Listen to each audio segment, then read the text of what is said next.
Assalamualaikum warahmatullahi wabarakatuh. Perkenalkan, kami dari kelompok 5 dengan judul materi fungsi sistem pernapasan. Video ini merupakan tugas proyek UTS dari mata kuliah kesehatan dan gizi anak usia dini di bawah bimbingan Ibu Dr. Rosita Wonda MPD.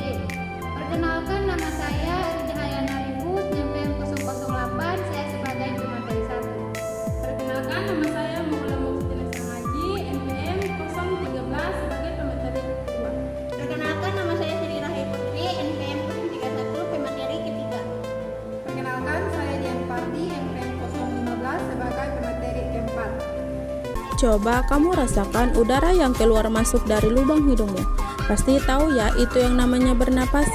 Apa sih bernapas itu dan kenapa kita perlu bernapas? Bernapas adalah menghirup oksigen dan melepaskan karbon dioksida.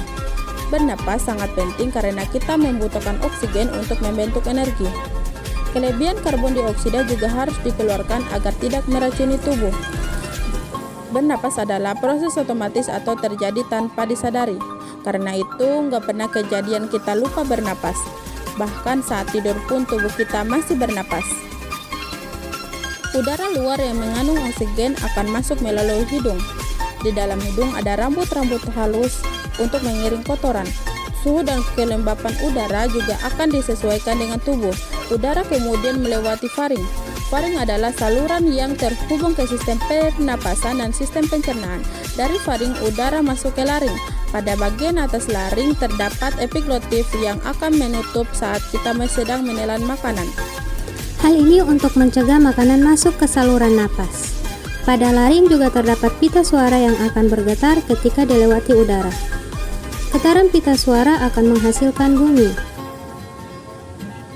Udara kemudian masuk ke trakea. Di dinding trakea juga terdapat selea untuk menyambungkan partikel asik dan cairan agar tidak masuk ke paru-paru.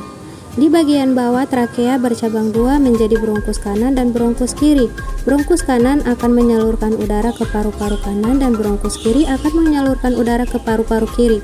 Paru-paru kanan lebih lebar dengan 3 lobus sedangkan paru-paru kiri lebih sempit dengan 2 lobus karena berbagi ruang dengan jantung. Di dalam paru-paru berbagi cabang menjadi bronkeolus yang lebih kecil.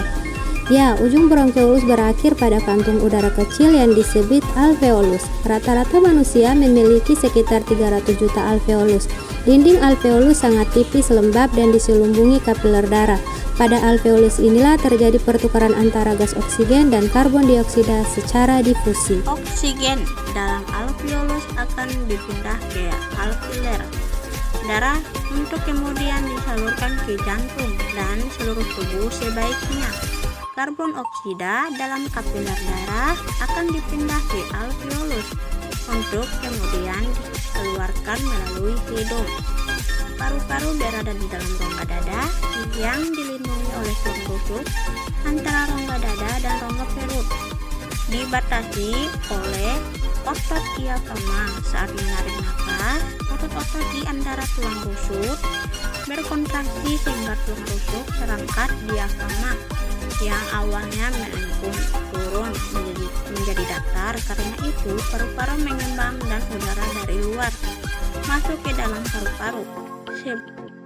Frekuensi pernapasan dipengaruhi oleh usia. Bayi memiliki frekuensi pernapasan lebih tinggi daripada orang dewasa. Karena metabolisme bayi yang lebih tinggi, frekuensi pernapasan juga dipengaruhi oleh aktivitas tubuh.